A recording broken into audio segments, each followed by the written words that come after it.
салом ба ҳамаи дӯстдорони футбол. дирӯз дар ҷами ҷаҳонии клубӣ боз як рӯзи хеле ҷолиб буд. мо бо шумо ду бозии зебо тамошо кардем. ҳардуи бозӣ шавқовар буданд, пур аз эҳсосот ва лаҳзаҳои хотирмон. аввал ПСЖ бо Бавария бозӣ кард. бозӣ бисёр сахт ва зич буд. ҳар як хатогӣ метавонад натиҷаро тағйир диҳад. баъд аз он Реал Мадрид бо Боруссия Дормунд бозӣ карданд ва охири ин бозӣ воқеан девонавор буд. як голи зебо зада шуд ки ҳама онро дер ёд мекунанд. ҳоло бошад мо аллакай медонем ки дар нимфинали ҷоми ҷаҳонии клубӣ кадом дастаҳо бозӣ мекунанд. ПСЖ бо Реал Мадрид рӯбарӯ мешавад. бозии калон ки бисёриҳо интизори онанд ва Флуменсе бо Челси бозӣ мекунад. як даста аз Бразилия, дигаре аз Англия. ҳарду пурқувватанд. мебинем ки чӣ мешавад. ҳозир мо як ду бозии дирӯзаро муҳокима мекунем. ман фикрҳои шахсии худро мегӯям ки чӣ ба ман маъқул шуд, чӣ ҳайрон кард ва чӣ ноумед. шумо ҳам фикри худро дар комментария нависед. биёед якҷоя суҳбат кунем, гӯё як даста бошем.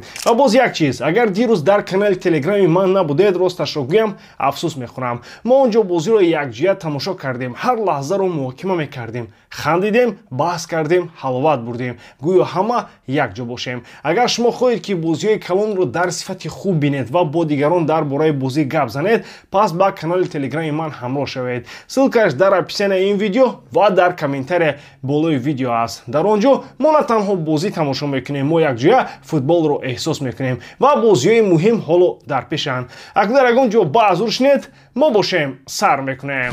дӯстон, сарпарасти видеои мо ширкати 1x мебошад. ин ширкат чандин сари сол мешавад ки кору фаъолият дорад ва беҳтарин шароитҳоро фароҳам меорад. танҳо дар мо ва танҳо барои шумо мо промо тайёр кардем бо номи AMG 0777 ки нафароне ки то ҳол регистратсия накарданд метавонанд дар аввалин пардохти худ то ҳаҷми 8000 сомонӣ бонус ба даст оранд. ссилкаи зарурӣ дар комментарияи ин видео. имкониятро аз даст надиҳед.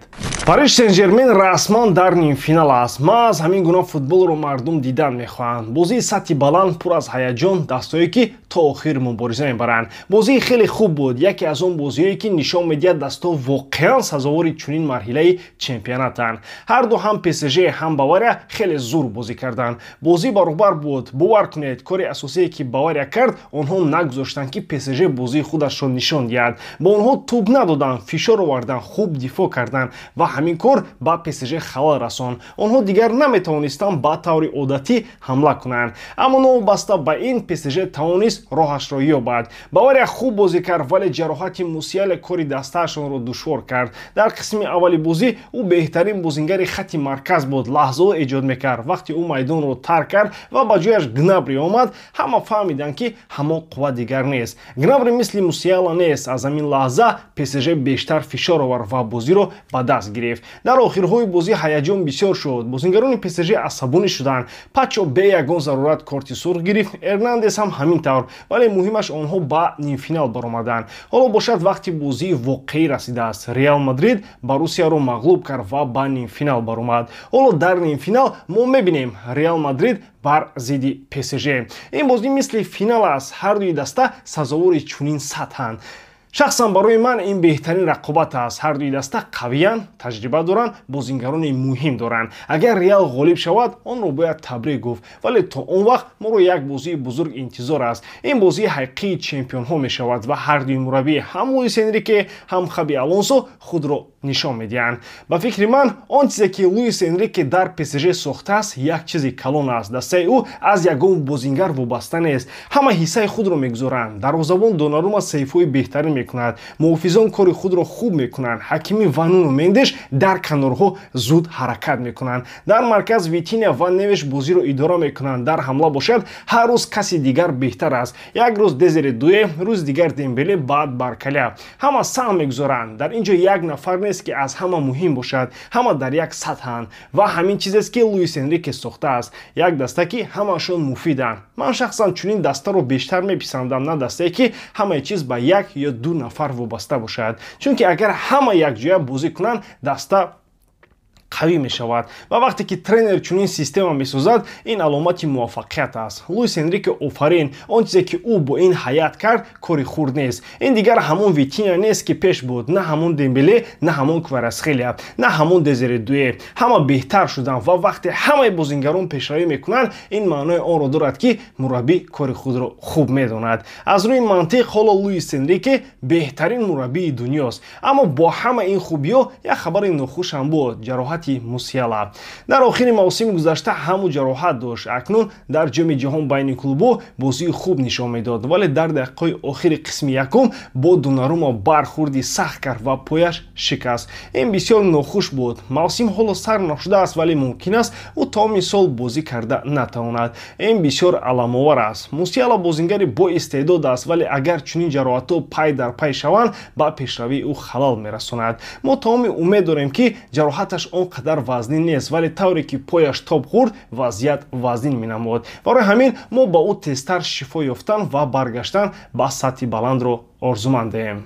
Дар ин бозӣ чӣ қадар чизҳо рух доданд. Баъзеҳо хурсанд шуданд, баъзеҳо асабонӣ, вале вақте ором менишинӣ ва ба бозӣ аз назар мегузаронӣ, мебинӣ ҳиссиёт дар канор. Муҳимаш чиз? Албатта ки воқеият. Ва воқеият ҳамин аст. Реал Мадрид ба нимфинали мусобиқа баромад ва ҳоло бо ПСЖ рӯбарӯ мешавад. Аммо савол инҷост, бо кадом бозингарон? Агар нимаи дуюм ҳамин гуна бозӣ мекарданд ва агар бо ҳамин ҳолат ба муқобили ПСЖ бароянд, росташ кофӣ намешавад, зеро дастаи ПСЖ чунин хатоҳоро намебахшад. Албатта, яке аз қаҳрамонҳои асосии бозӣ Килиан Мбаппе буд. Голе ки ӯ зад хеле муҳим буд. Бозам дар дақиқаи охир Куртуа як тӯби хатарнокро наҷот дод. Агар он лаҳзаҳо намешуданд, бозӣ мусовӣ мешуд ва ин ҳам натиҷаро тағйир медод, ҳам кайфиятро вайрон мекард. Нимаи якум аъло буд. Реал хеле хуб бозӣ мекард. ҳуҷум мекарданд, ҷойҳои холиро пайдо мекарданд ва дар ин ҷо бояд Гонсало Гарсияро таъриф кунем.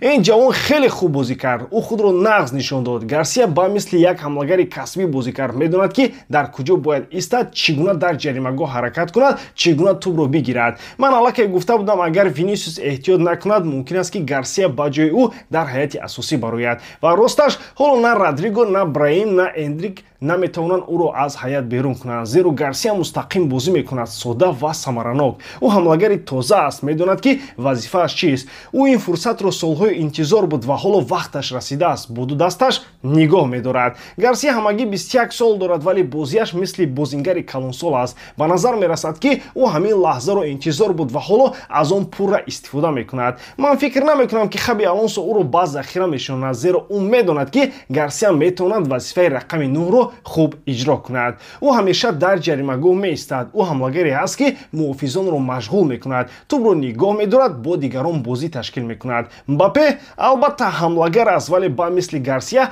наметавонад доим дар ҷаримагоҳ бошад. Гарсия бошад ҳамон ҷо зиндагӣ мекунад. ӯ дар дохили ҷаримагоҳ беҳтарин аст ва чунин бозингарон барои ҳар як даста лозим мебошад. Анҷоми бозӣ каме хандаовар шуд, вале ҳамааш ба хубӣ гузашт. ҳоло бошад бозие ки ҳама мунтазираш буданд. ПСЖ бар зидди Реал Мадрид. Ҳар ду даста бозингарони худро аз даст доданд. Дин Хойсон аз Реал, Пачо аз ПСЖ. Аммо агар росташро гӯем, дастаи мадридӣ онро сахт эҳсос намекунад, зеро Асенсио ва Рюдигер як ҷуфти хубанд. Пеш аз омадани Хойсон онҳо бозӣ мекарданд як ҷо. Аммо барои ПСЖ набудани Пачо зарбаи калон аст. Ба ПСЖ ин ҳимоятгар сахт намерасад ва ҳамин чиз метавонад дар бозӣ таъсир расонад. Ин бозӣ баҳона надорад. Ҳар дастае ки пирӯз шавад, воқеан сазовори ғалаба аст ва эҳтимолан пирӯзкунандаи ин бозӣ ғолиби мусобиқа мешавад. Ман ба Челси эҳтиром дорам, вале росташ онҳо дар мақоми сеюм қарор доранд. ҳоло чунин аст. Аввал ПСЖ, пас он Реал, баъд Челси ва баъд Флуменсе. Вале дар чунин мусобиқаҳо ҳамаи чиз мешавад. Аз ин рӯ интизор мешавем. Бозии муҳим дар пеш аст ва агар Гарсия боз аз аввал барояд ва гол занад, он гоҳ бояд бигӯем, ин ҷавон воқеан ситораи нав аст ва ӯ метавонад ҳамаи чизро тағйир диҳад. Шумо чӣ мегӯед дӯстон? ба ҳамин тамом боридаам ки эҷодкории ман ба шумо писанд меояд. Лайк, комментария ва дар канал обуна шуданро аз ёд набароред. Бо шумо мисли ҳар вақта Муҳаммад Гаиров. Хайр бордарон дар паноҳи Аллоҳ.